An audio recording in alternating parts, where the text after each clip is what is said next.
Shalom, kembali lagi bersama saya Alfa di channel GC Kok. Judul renungan hari ini, tidak cabul sama dengan kudus.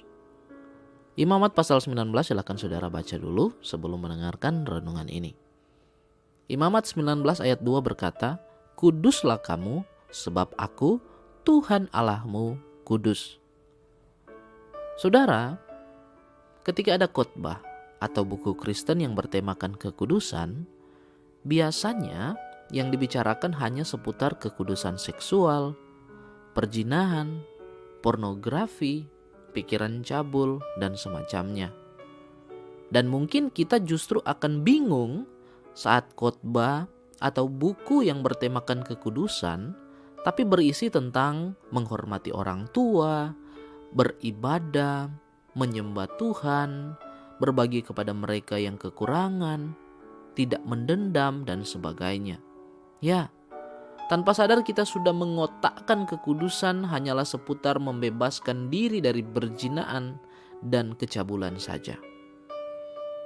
Namun saudara, di Imamat 19 ini kita membaca bagaimana kekudusan ternyata meliputi semua aspek di dalam hidup kita. Mulai dari kita menghormati orang tua hingga menjauhi ramal-meramal, dari beribadah dan menyembah Tuhan hingga tidak melakukan kecurangan saat berdagang. Kekudusan bukan hanya kita tidak memiliki pikiran kotor terhadap lawan jenis, tapi juga tidak menyimpan dendam, kecurangan, keserakahan, egois, dan lain-lain. Kekudusan adalah menjaga diri kita dari dosa, termasuk cara pandang dan gaya hidup dunia. Bukankah semua dosa adalah hal yang najis dan kotor di mata Allah? Itu sebabnya kita pun harus menjauhinya. Saudara lihat ayat 2 pembacaan kita. Saudara, kita harus hati-hati karena iblis selalu berusaha membelokkan firman Allah. Maka berhati-hatilah dengan pemikiran bahwa selama kita tidak berselingkuh, tidak berzina ataupun melakukan perbuatan cabul, lalu kita sudah berhasil menjaga kekudusan.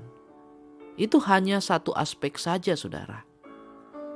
Kekudusan yang Tuhan mau adalah menjaga diri dari segala dosa dan kejahatan, termasuk berbagai hal yang saya sebutkan tadi. Apakah ini terasa berat, bahkan tidak mungkin bisa kita lakukan?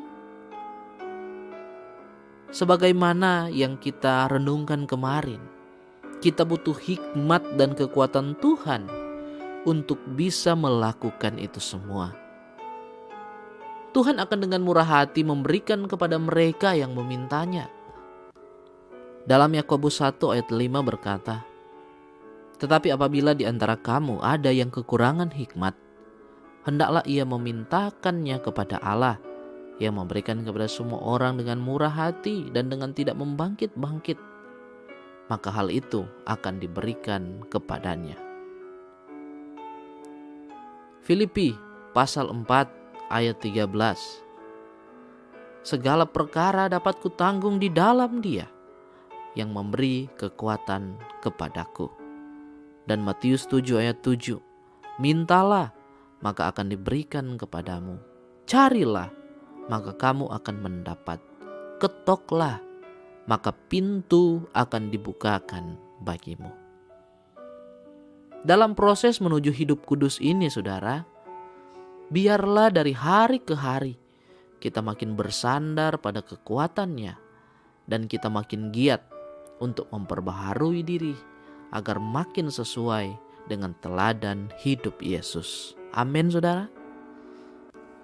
Semua aspek dalam hidup kita harus dikuduskan dan dijauhkan dari dosa. Terima kasih saudara sudah mendengarkan renungan ini. Bantu support, like, komen, dan share video ini. Subscribe channel ini, nyalakan lonceng notifikasinya untuk dapatkan renungan terbaru dari channel ini.